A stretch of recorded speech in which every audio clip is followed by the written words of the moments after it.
A paz de Deus, meus amados, tudo bem? Boa noite, como vocês estão? Parece pouco, né? Deu uma sumidinha de novo, né?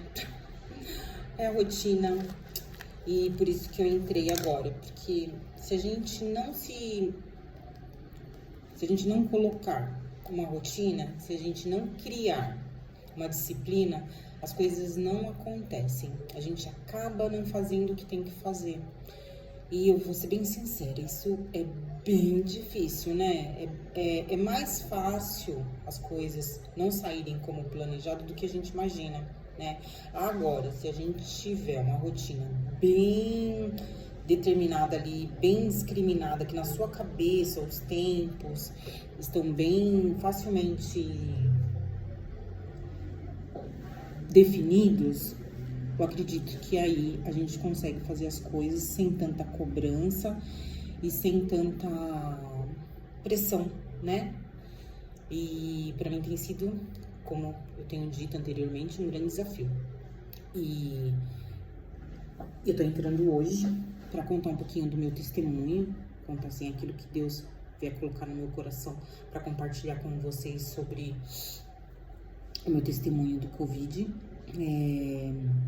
Em 2021, naquela segunda fase terrível do Covid, né, em que levou-se muitas vidas, na realidade, quando eu fiquei doente, enquanto eu estava no hospital, eu acompanhava alguns números, né, porque a gente tinha acesso à televisão na UTI, e estava em torno de 550 mil, o que me assustava muito, muito, muito. Desde que eu aceitei Jesus e fui batizada, eu já passei por coisas e situações assim, onde não tem como não dizer que foi a mão de Deus, né? Assim, inquestionavelmente, não tem como contestar. Mas de tudo que eu já passei, não foi poucas coisas, eu posso dizer que o Covid foi o maior testemunho de milagre, né? E ainda posso falar aqui com a minha vida, né? Porque foi tão forte, irmãos, tão forte. Foi algo tão... Foram 21 dias. Eu cheguei já muito debilitada. Já tava dando uma saturação de 91. Eu fiquei em Arujá, internada. O hospital, quando dava abaixo de 90, já era um alarme geral, porque o paciente começava a poder abrir a brecha para complicações, né, de parada cardíaca, e dependendo dos sinais vitais, se não estava ok, se era pré-diabético, diabético, enfim, se tinha algum problema respiratório, né, já alguma doença, né, congênita. Então, assim, foi muito complicado, no sentido de que você era um ET, né, para as pessoas. Você era detectado com Covid, e ali você se transformava em alguém que ninguém queria estar perto. As pessoas eram obrigadas, né? Mas obrigadas, assim, eu diria que, meu Deus, se não fosse a linha de frente, o que seríamos de nós com essa doença que foi tão terrível, né? Se não fosse essas pessoas quererem sair de casa e tratar das pessoas que estavam com essa doença infecciosa, tão altamente contagiosa, o que seriam de nós? Realmente, as equipes de médicos, enfermeiros, fisioterapeutas, enfim, nutricionistas, todos, né, que estão dentro dos hospitais, até as pessoas de serviços gerais, né, as tias da limpeza, se nós estivéssemos dispostos a sair de casa todos os dias, né, matar um leão para ir para um lugar que sabia que estavam cheio de gente muito doente, inclusive, porque na UTI, todos os dias eu ouvia ligações para a enfermagem, né, de fora para a enfermagem, de outros hospitais, perguntando se tinha leito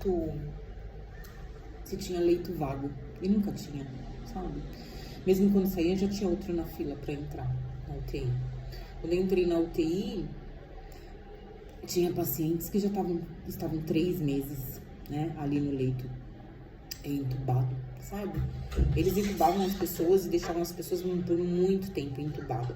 Então tudo isso mexe muito com a gente, né? Tudo isso acaba trazendo muitas questões, acaba trabalhando demais, né, a nossa cabeça.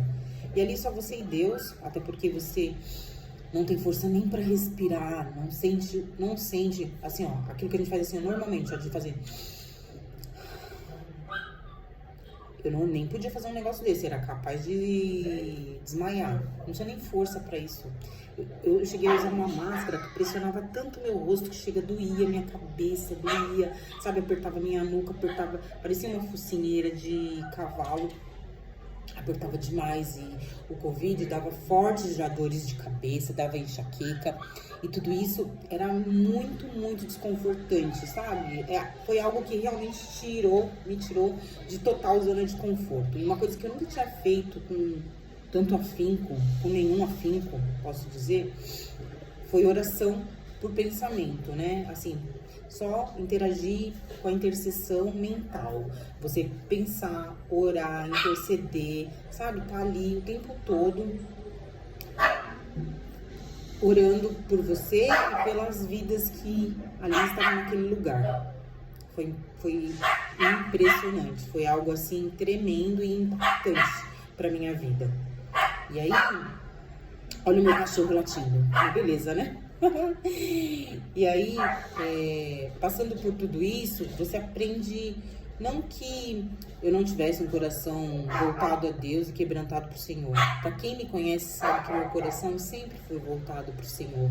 O meu louvor, a minha adoração, o meu amor, sempre esteve no Senhor. Mas estando naquela situação, onde eu fui entubada, inclusive, fiquei 3 dias entubada, e que Deus usou, sabe, a equipe tremendamente para, no primeiro dia, um procedimento que eles não faziam, era pronar no primeiro dia, e eles me pronaram e surtiu muito efeito, que no 3º dia eles conseguiram me trazer de volta. Irmãos, você não se mexer, sabe, não ter força para levantar a mão, fazer isso aqui, ó, com o dedo, sabe? Eu fiquei totalmente dependente das pessoas. Eu usei fralda, não me alimentava sozinha, não escovava dente sozinha, tomava banho de leito, né? Então, consequentemente, não ia ao banheiro, né? Não levantava da cama, não me sentava, não fazia nada, porque, né? Não conseguia, não existia essa força, não existia, sabe? Eu fiquei dependente total. A única coisa que eu realmente controlava era piscar, porque o resto, até para falar, era muito, muito complicado. Então foram dias em que eu vi o tempo todo a mão de Deus e Ele comigo, o tempo todo, porque eu praticamente não dormia. E muitas vezes eu não conseguia nem dormir, porque era de hora em hora uma medicação, hora em hora uma injeção, de hora em hora uma situação. Então, assim, eu dava pequenas cochiladas, sabe? Assim, meia hora, 25 minutos, dava pequenas cochiladas. E voltava pra minha realidade. Era o tempo todo alfinetada, o tempo todo, sabe? A gasometria é uma das piores situações que eu vivia diariamente lá, né? Que eles precisam pegar sua artéria para poder tirar o sangue de lá, para poder entender se tinha, né, como estava o oxigênio no seu organismo. Então foram dias muito difíceis, onde eu nem pensava, sabe, nem dava oportunidade ou possibilidade de achar que eu não ia sair daquela situação, sabe? Então, para o vídeo não ficar muito extenso, eu vou colocar esse como parte 1 e vou terminar contando no próximo vídeo e colocar ele como parte 2, ok? Combinado? Então, já volto.